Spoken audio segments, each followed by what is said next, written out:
So it's like a bullet train, isn't it? 17 years to $1 trillion, but we're going to rocket to 2 in 5 years. What's going to deliver this next acceleration? Is it about a more efficient product in terms of costs? What's the driver? Good morning. Morning, Manus. Yeah, I think there are 4 main drivers that we see at this point in time for fixed income ETFs. One is a change in the way investors are constructing portfolios. So beta's playing a much bigger role in terms of the construction of portfolios. The second is the increased adoption from institutional investors. As more investors understand ETFs, more investors using them in different ways in portfolios, they're finding utility for their outcomes. And I guess I'd point out here that we see most of the use of our ETFs by active managers in some sense, so either asset allocating or taking views on markets. Product innovation will drive some of the growth, to be sure. And then finally, I think the continued regulatory support that we see for transparency in markets, the continued transparency around fees, around understanding what's in a portfolio, those are all very strong tailwinds for ETFs generally, not just fixed income ETFs. And then, sorry, Caroline. Brett, I was just wondering how you see the pace of adoption differing in different regions of the globe, US versus Europe versus Asia. So the US has been the market that set the pace. So, ETFs were first launched in the US. I think they're most widely understood in the US. We in Europe are catching up, so the growth rates in Europe are much faster. We're starting to go through milestones for European ETFs that we perhaps saw in US markets in 2014, 2015. So last week when we saw or the week before last when we saw the dovish turn by the ECB, we saw volume spike in our European investment grade and European high yield ETFs.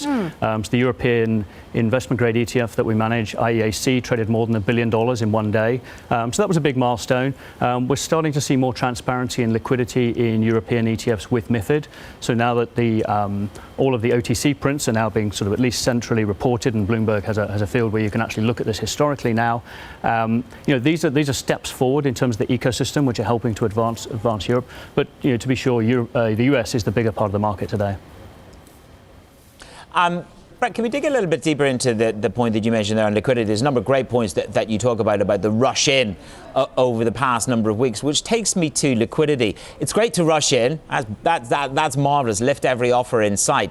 But to rush out, or in other words, the liquidity consequence of being so crowded in these products, is there any risk associated with that? Or how do you manage that risk?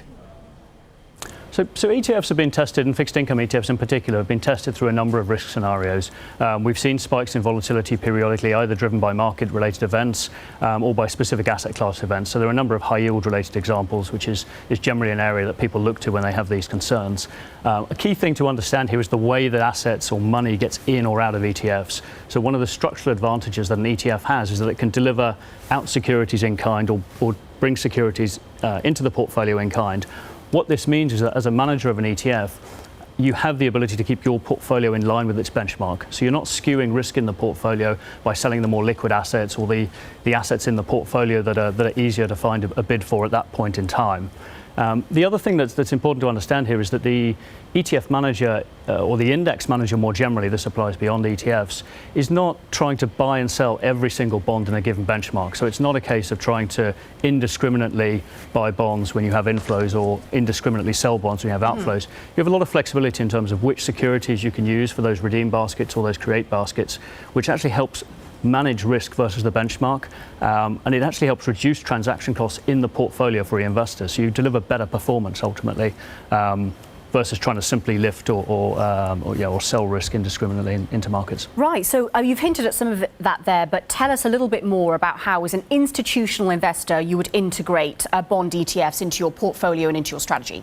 Yeah, so I think there are a number of use cases. Tactical asset allocation is a standard application. So an investment grade manager who wants to take a beta view to high yield, for example, they don't necessarily want to go through the ins and outs of specific security selection or do the research on specific names, but they know they want to take a view on US high yield or on dollar emerging market debt, which is not their core area of expertise. So you definitely see those tactical applications.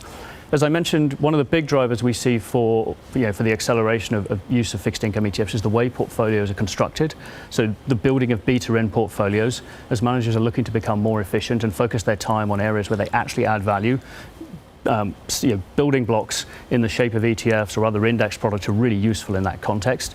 And then maybe the final point here is, as the ETF has become more embedded in the ecosystem, so one of the other things that I mentioned, the in-kind and delivery or receipt of securities, that's really useful for the ecosystem. So that helps provide a buffer during periods of liquidity.